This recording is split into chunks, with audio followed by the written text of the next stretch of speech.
Salut tout le monde, c'est le Dégât Manitou, bienvenue dans un nouvel épisode de Qu'est-ce qui s'est passé? Qu'est-ce qui s'est passé? C'est votre émission où on regarde ensemble des projets de n'importe quelle nature qui à la base avaient tout pour être super cool et qui au final ne le sont pas du tout. Une question se pose donc, que s'est-il passé? Aujourd'hui, la saison 2 de The Promised Neverland.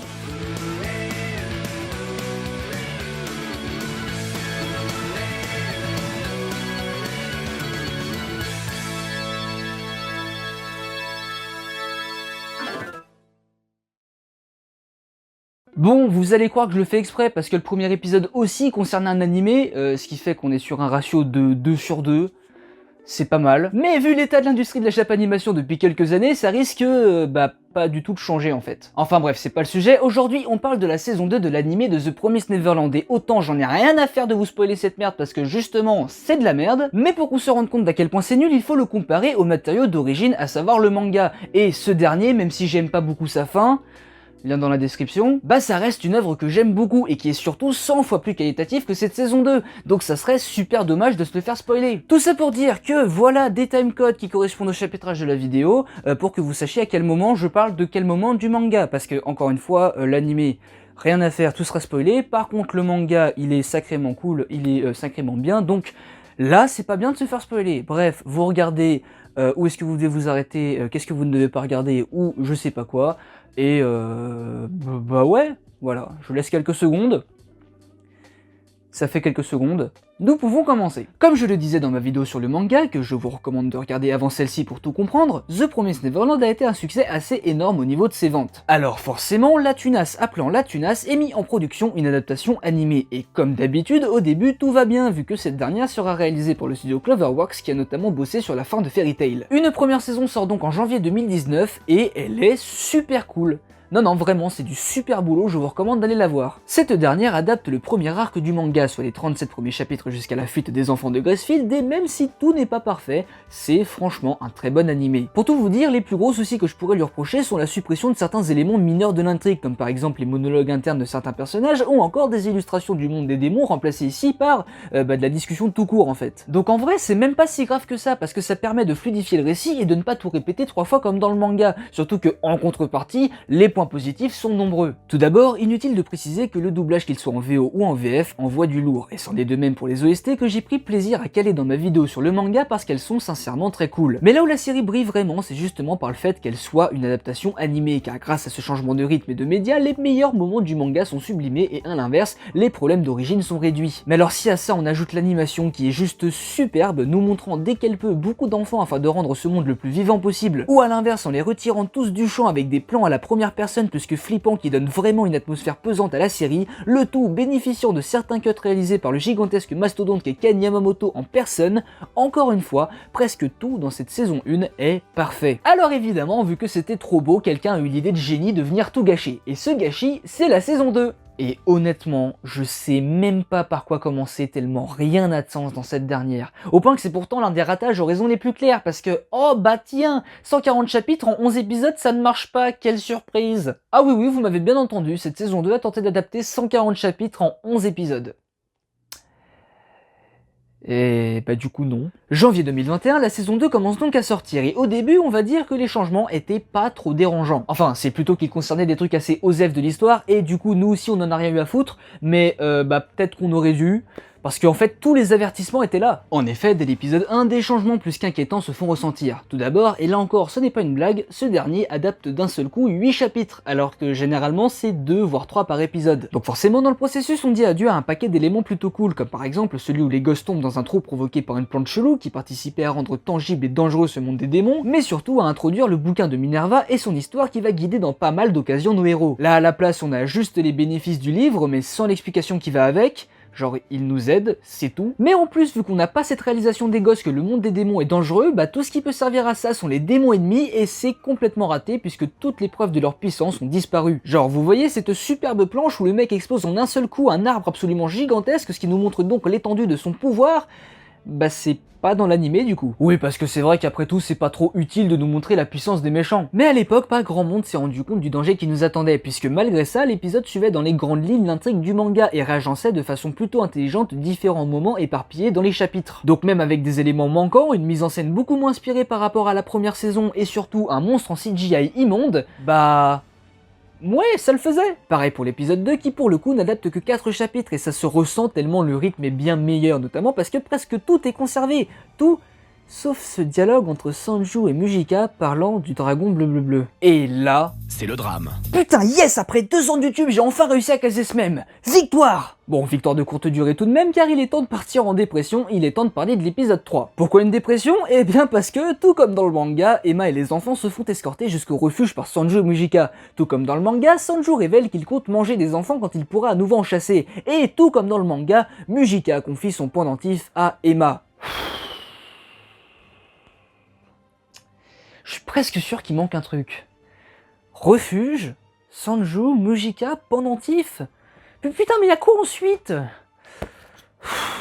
Ah oui, c'est vrai, les 7 murs. Mais si, vous savez, l'élément principal de l'intrigue permettant, si jamais on les trouve, de conclure un pacte avec Dieu en personne pour reformer les bases mêmes du monde et qui va donc être pendant tout le manga la source de tout ce qui se passe.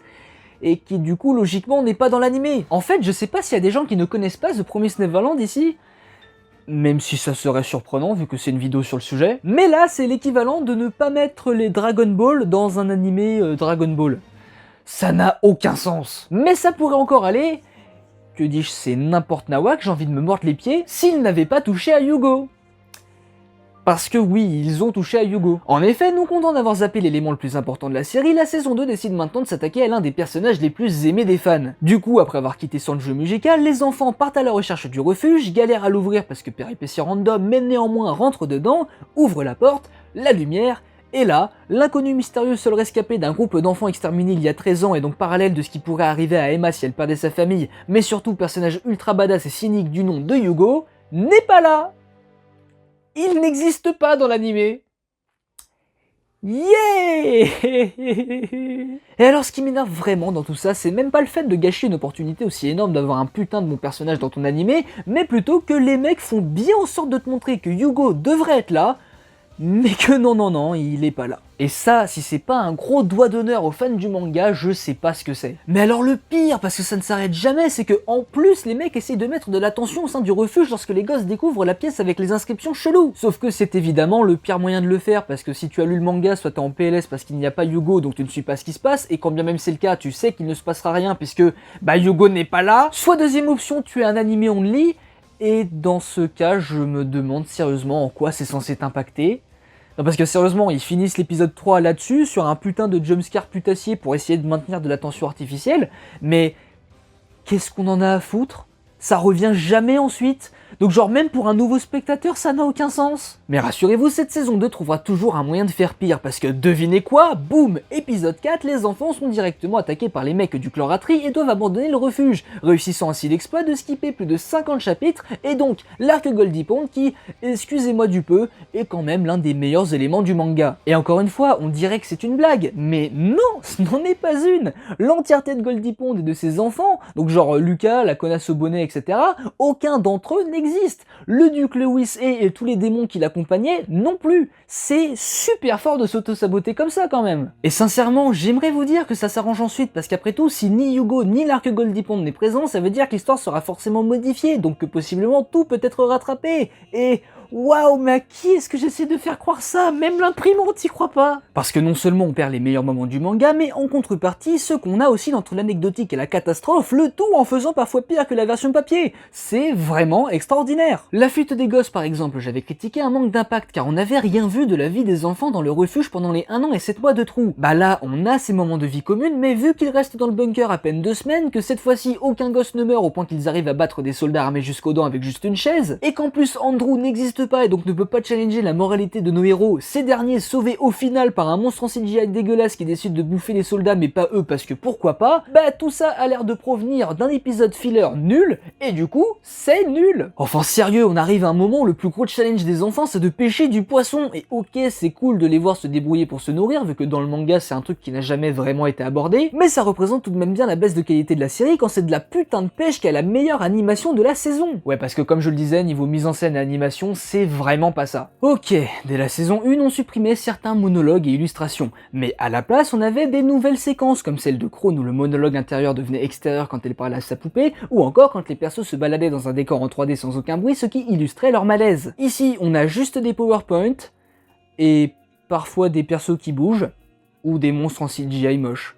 C'est vraiment pas folichon. Et évidemment, parce que sinon c'est pas drôle, tout va empirer par la suite. Et ça m'énerve vraiment parce qu'il y a de bons éléments dans cette saison 2. Des éléments même meilleurs que dans le manga parfois. Mais non. Systématiquement, pour un pas en avant, on va en faire 10 en arrière. Youpi.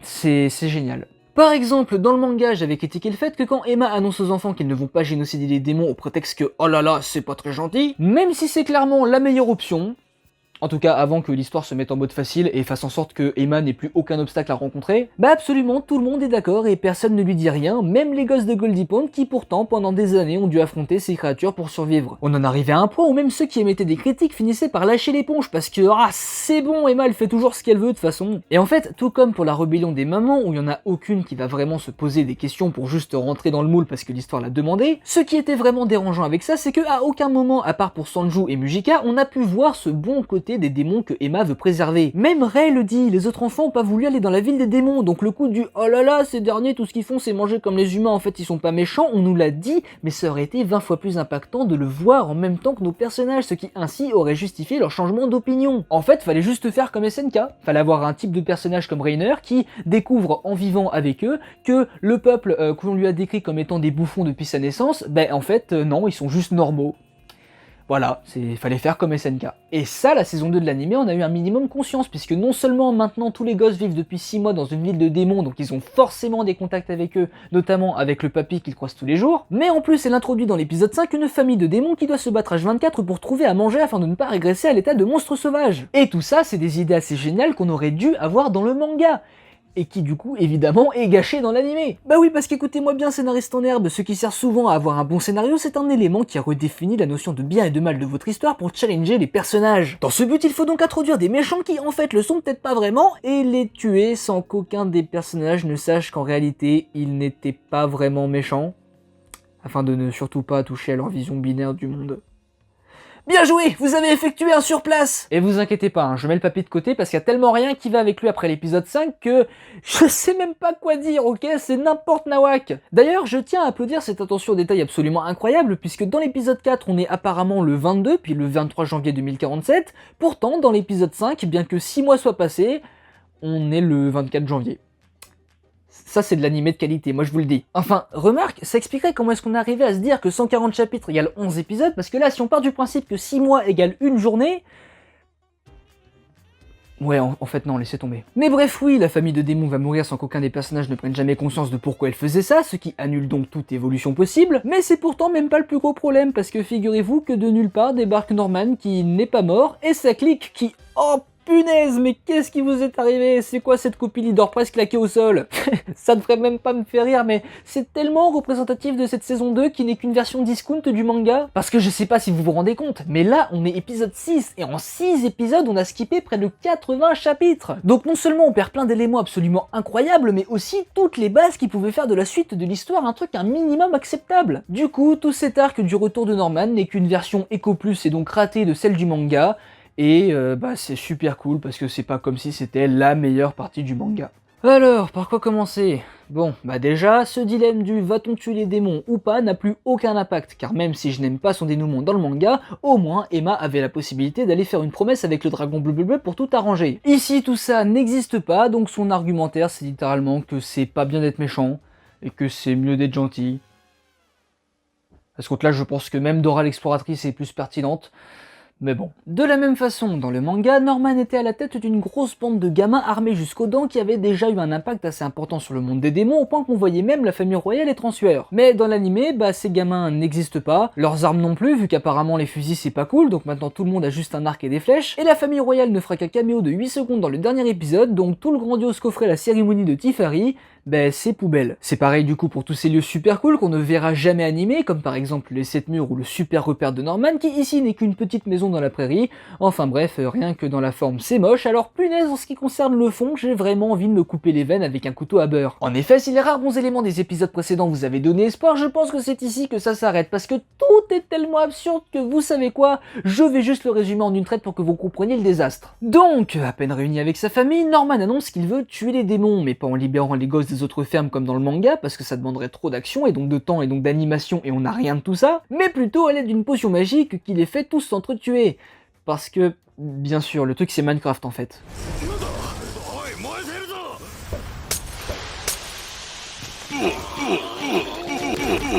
J'ai beau être matinal, j'ai mal. D'ailleurs, j'aime beaucoup le fait que Emma et compagnie vivent dans la ville des démons depuis 6 mois et que genre faut maximum 1 heure pour faire l'aller-retour jusqu'au repère de Norman, mais que, comme par hasard, ils se sont jamais croisés avant.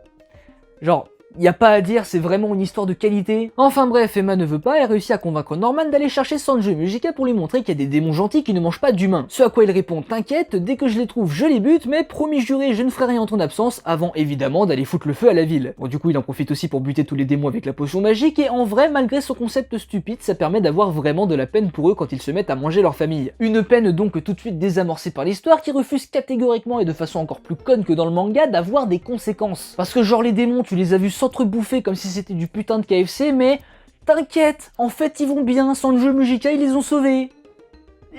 Mais alors comment c'est possible, sachant que contrairement au manga, ce n'est pas un poison qui les tue à petit feu, mais un agent chimique qui les fait atterrir dans le bide de leurs voisins.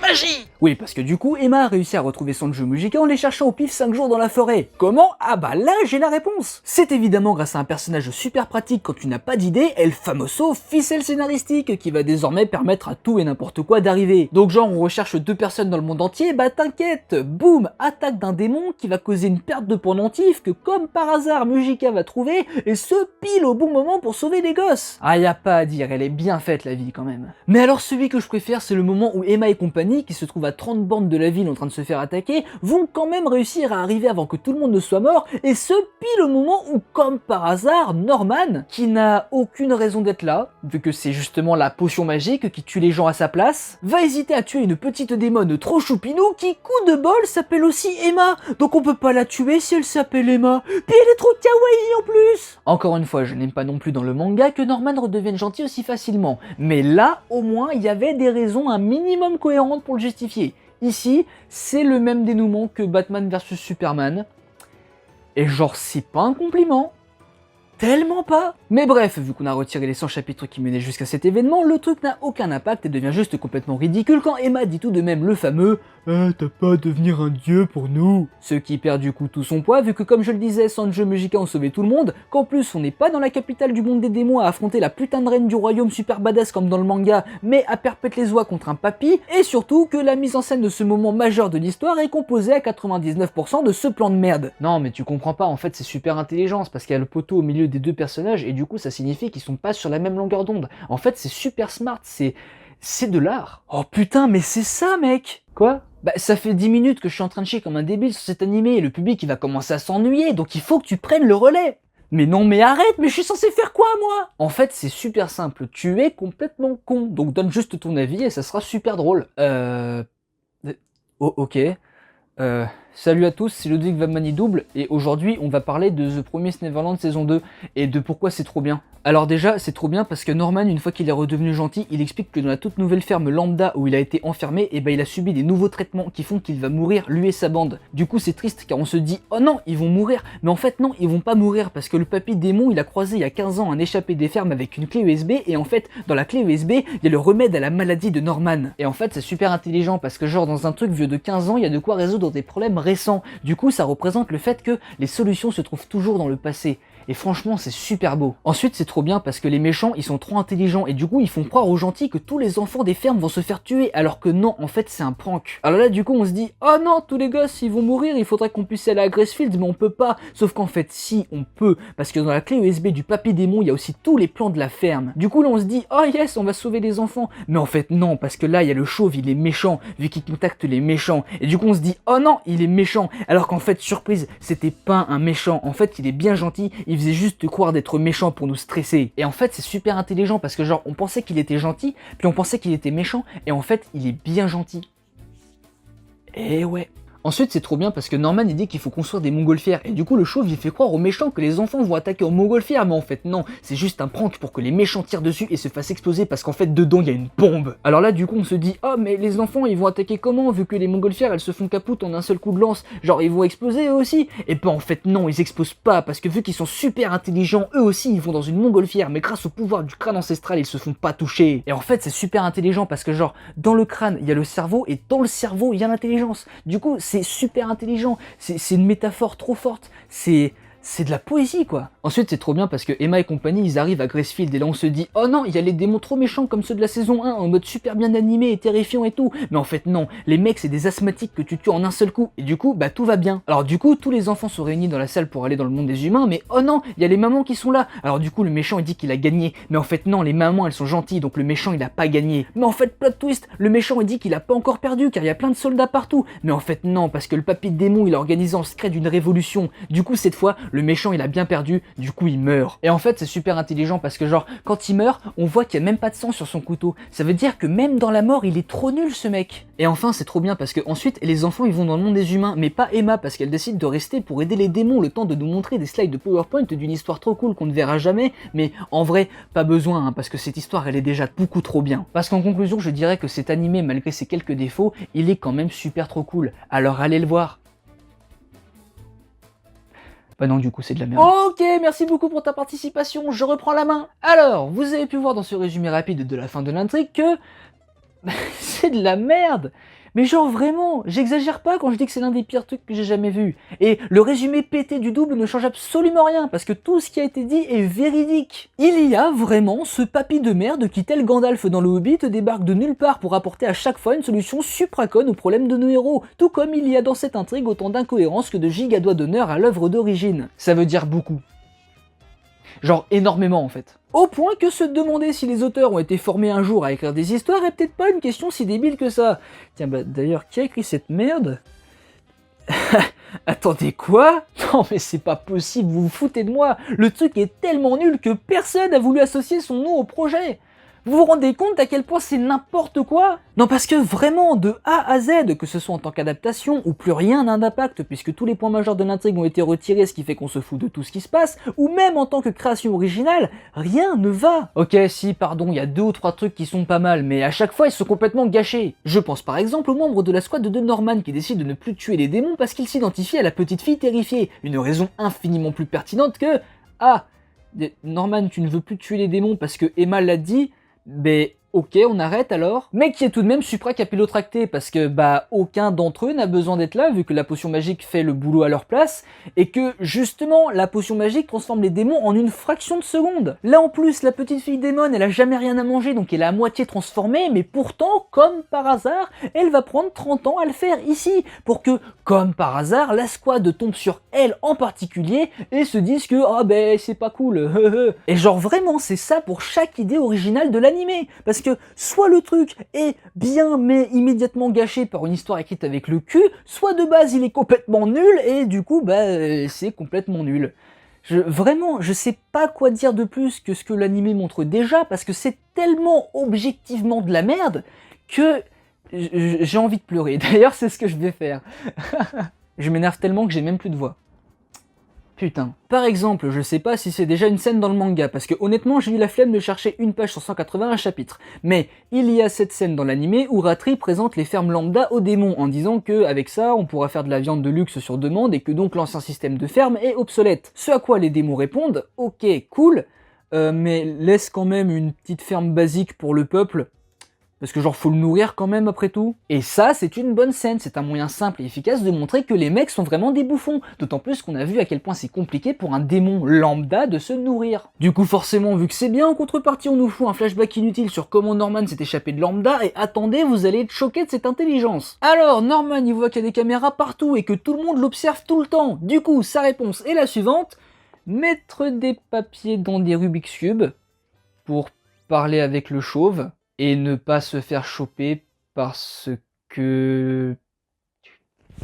Magie! De la même façon, boum, on se trouve dans les sous-sols de la ferme et on tombe sur une pièce où il y a tous les artifices permettant de maintenir une image d'orphelinat auprès des enfants, ce qui est une idée assez intéressante si en plus on rajoute des mini-flashbacks de la vie de Emma et compagnie dans Gracefield. Mais du coup en contrepartie, les enfants prennent le contrôle des systèmes de sécurité encore plus facilement que dans le manga, ce qui leur permet d'accomplir l'exploit de tirer des flèches sur des caméras dont ils ont déjà le contrôle, face à des mamans qui avant tapaient du 100 mètres en 3 secondes et maintenant sont pas foutues de rattraper des gosses de 8 ans. Des mamans pourtant dont la fin est un peu meilleure que dans le manga, vu que cette fois Isabella ne meurt pas et va affronter les conséquences de ses actions, élément totalement foutu à la poubelle dans la version papier au prétexte que elle meurt donc faut être gentil. Là ce n'est pas le cas du tout parce que même dans le vocabulaire utilisé on prend en compte ses actions à la morale douteuse. Dans le manga, Ray parle juste de faire paix avec soi-même parce que de toute façon les gosses n'ont aucune rancœur envers cette dernière, alors que là il lui dit si tu veux rattraper tes erreurs et tes regrets, ce qu'il faut faire c'est vivre. Et vu que même Isabella lui répond mais comment vous faites pour me pardonner, c'est en général beaucoup mieux. Puis après il y a le reste de l'épisode. Parce que tout d'abord, les mamans, on ne sait pas comment ni pourquoi, mais en fait leurs puces ont été désactivées. Ce qui, enlève toute la tension. Déjà qu'il n'y en a pas, vu que vous vous rappelez du papy de Deus Ex Machina, ouais, là non plus, c'était pas une blague, il sort bel et bien de nulle part une révolution de la ville pour aider les gosses. Mais alors la pire intrigue de la saison, je pense que c'est quand on explique que, oh non, la porte vers le monde des humains qui est là depuis des millénaires est fermée, et comment on va faire? Oh, attendez, essayez avec ce stylo conçu il y a maximum 30 ans, peut-être que ça marchera. Alors que punaise, dans le manga, y a même pas de porte, faut juste passer dans le portail, vous mère les flûtes. Non mais tu comprends pas, en fait c'est super intelligent, c'est un hommage à ce monument du cinéma qu'est Star Wars 9. Vous savez le moment où genre une dague créée il y a des milliers d'années pour trouver un objet ancestral se cale parfaitement avec l'effondrement random d'une étoile noire d'il y a 35 ans. Là c'est pareil, et c'est trop bien. Putain, et puis l'animation dans tout ça. Je disais au début que c'était du PowerPoint, mais ce n'est même pas une blague. C'est tellement triste. Genre vraiment, le truc est tellement nul. Tellement nul que quand tu l'expliques premier degré, on dirait que c'est une blague. Alors que non, c'est pas une blague. Et c'est la 10e fois, je crois, que j'explique que c'en est pas une. C'est fou. C'est fou, putain. Plus de la moitié du dernier épisode consiste en rien de plus qu'une présentation PowerPoint. Le flashback de Ratri, les 20 secondes d'ascenseur et de son papier peint moche et l'entièreté de la fin de l'animé, c'est du PowerPoint. Parce que ouais, la saison 2 et l'animé par les mêmes occasions se finit sur un putain de diaporama qui ne nous montre même pas mais nous suggère des événements dont tu comprends la signification seulement si tu as lu le manga. Ce qui est juste dramatique à tous les niveaux en fait. Parce que genre, ni en tant qu'adaptation, ni en tant qu'animé, le truc arrive à faire son job. Je sais pas s'il y a des animés only qui regardent cette vidéo, mais bordel, ça a dû être si grave pour vous de rien comprendre à ce point. Genre, tu vois la mer, les enfants sur la plage, en général tout ce qui leur arrive après, puis boum, le cousin Ratri débarque, et seuls les lecteurs du manga le connaissent, donc qui sait, pourquoi il est là, on sait pas. Et c'est pareil pour tout le segment sur Emma, vu qu'on la voit dans la montagne, dans la forêt, puis dans un village à faire on ne sait quoi, puisque c'est pas expliqué, et puis boum, de nulle part débarque le putain de dragon bleu, et il apparaît 8 secondes, et je saurais même pas quoi dire de plus, parce que scénaristiquement parlant, du point de vue de l'animé, c'est juste du vide en fait. Vous expliquez rien, bande de cons. Ensuite, on voit Sanju et Mujika avec des vieux, on sait pas qui c'est, puis on les voit au-dessus de la ville, mais pourquoi faire, on sait pas. À Skip, il y a une baston, mais pour quel motif, aucune idée. Ah, puis Mujika devient reine. Mais oui, pourquoi pas. Et finalement, Emma revient dans le monde des humains, et puis voilà, c'est la fin de la saison 2 de The Promised Neverland. Et c'était nul. Genre extrêmement nul, au point que même pour rigoler, je vous recommande pas de le regarder. Non, vraiment, un animé comme ça fait mal. Mais bon, c'est pas vraiment la question, puisque aujourd'hui, même si on a énormément divagué, l'objectif était de savoir le pourquoi du comment. Alors, que s'est-il passé? Et je sais pas. Bon, j'ai évidemment des pistes et des suppositions, mais malgré mes recherches, je n'ai rien trouvé d'officiel pour expliquer ces changements. Donc, ce que je vais dire là relève seulement de ce que je pense, ce n'est en rien une vérité. Néanmoins, je ne vais pas le dire sans argument, et donc d'après moi, la raison est la suivante... La thune. Ouais, je sais, c'est surprenant. En effet, à la base, un animé est généralement fait pour booster les ventes du manga d'origine. Or, dans le cas de The Promised Neverland, qui a eu une parution hebdomadaire, donc au rythme d'un chapitre par semaine, bah la fin est rapidement arrivée au bout de 4 ans. Et ouais, parce que même si le dernier tome il vient à peine de sortir en France, ça fait déjà depuis octobre 2020 qu'il est disponible au Japon. Et c'est, je pense, l'une des raisons principales qui explique ce massacre de la saison 2. Parce que si on se met du point de vue des producteurs après la saison 1, bah il y avait encore du matériel pour au moins 4 saisons. Sauf que une saison d'animé c'est cher et ça prend du temps. Alors si tu rajoutes à ça que le manga se finit bientôt, est-ce que faire ces 4 saisons est vraiment rentable? Je pense qu'ils sont arrivés à la conclusion que non, et que c'est pour ça qu'on a eu cette saison 2 d'une qualité aussi nulle, car son rôle devait être de conclure l'animé pour ne pas faire plus de saisons, et ce dans les environs de la fin du manga. Il est aussi important de préciser que si on regarde les parties du manga qui ont été enlevées, c'est à chaque fois des grosses séquences d'action rassemblant plein de personnages. Ces dernières étant en général ce qui fait partie des trucs les plus chers et longs à produire dans la Japanimation, il est entre guillemets logique de les avoir enlevés. D'autant plus que ces arcs-là nécessitaient les voix d'une trentaine de nouveaux personnages, ce qui là aussi est pas mal coûteux, donc basta et c'est réglé. Une dernière spéculation pour la route, c'est que The Promised Neverland a été un carton aux États-Unis.